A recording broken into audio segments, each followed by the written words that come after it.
Well, we're in countdown mode. Midterm elections now 27 days away. The latest Fox News power ranking shows Republicans will control 49 Senate seats, with Democrats maintaining 47. The four key races to watch: Arizona, Georgia, Nevada, and Pennsylvania. This is a new CBS YouGov poll shows incumbent Wisconsin Senator Ron Johnson is now leading his Democrat challenger, Mandela Barnes, by 1 percentage point.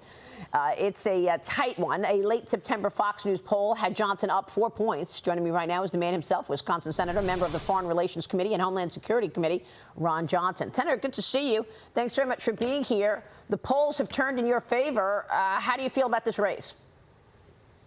Good morning, Maria. Well, I always consider races here in Wisconsin dead even. I think that's the way we have to approach the race. To the extent that there's been a change in the attitude of Wisconsinites, we're trying to be able to get the truth out about Mandela Barnes. He's a radical leftist. He's hiding in sheep's clothing. He's absolutely for defunding police, dispiriting them. He and the governor want to reduce the prison population by 50%. It's been reduced by 15%, including 784 violent criminals, including 44 child rapists and 270 criminals who either mostly committed or attempted murder, and they were horrific murders. So once Wisconsinites understand how soft on crime Mandela Barnes is and what a radical leftist he is, I think that's what may be turning the tides in the polls. Well, it doesn't appear he's going to be covering the corruption like you have been. President Biden defended his son this week, Hunter Biden, over the reports that he could face criminal charges. What do you think? Will we see charges against Hunter Biden? Here's Joe Biden yesterday. Hold that thought. My son. This is a kid who got, not a kid, he's a grown man.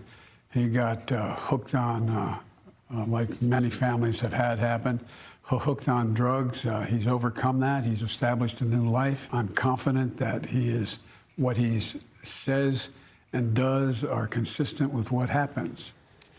All the while taking tens of millions of dollars from foreign officials and peddling his father's name while he was a sitting vice president. Biden also said he did not know anything about Hunter's gun purchase, claiming that Hunter is now on the straight and narrow, Senator. What can you tell us?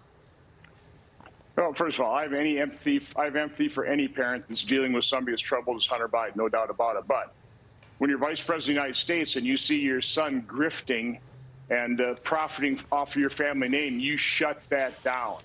And you don't lie to the American public by saying that you've never talked to your son about overseas business deals. So unfortunately, we have a grifter in the White House right now.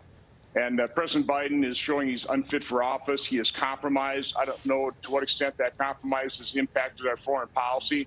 My guess is it has impacted it in a negative way. So that's what we have. Unfortunately, the press covered up the laptop. I don't think Joe Biden would be president had the press been honest instead of being corrupt and complicit. But, Maria, it's not a fair fight. We're not dealing with a level playing field here because we have a highly biased media. Let me ask you about these 150 suspicious activity reports. So when Joe Biden took office, he stopped Congress from having access to those those suspicious activity reports, right? Tell me why and what these suspicious activity reports have indicated when it comes to Hunter Biden. Well, again, these are some pretty sensitive documents. And, one of the reasons Justice Department keeps investigations secret is just because there's something suspicious doesn't mean you're a criminal. So those reports should be used to develop real information.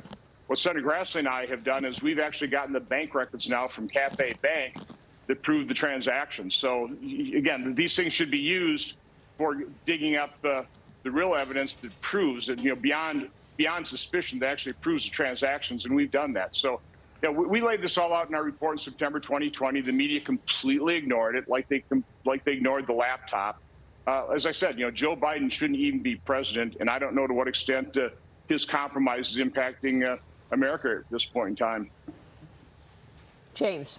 Senator, could I go back to your campaign? And I'm so glad you're raising this issue of Mr. Barnes and his really disturbing statements on crime, because I think when a lot of people, they hear about criminal justice reform, they think that we're talking about releasing from jail a nonviolent person who was caught with a joint somewhere.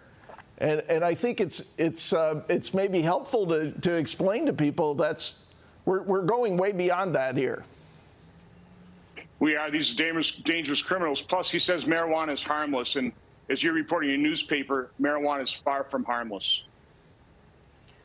So do you think now people are understanding what his position is in terms of crime? I mean, we've been showing the statistics all morning, how murder is up and attacks are up, robbery across the country.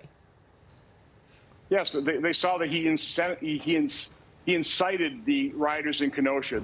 After the first night of riots, he was out there saying it looked like a vendetta being carried out against a member of the community. Rather than provide the manpower, he and Governor Evers actually incited the rioters for another 2 nights. Wow. It's very unfortunate, but now Wisconsinites are finding out the truth, and hopefully the polls reflect that. All right, we'll be watching this. Senator, good to see you this morning. Thanks.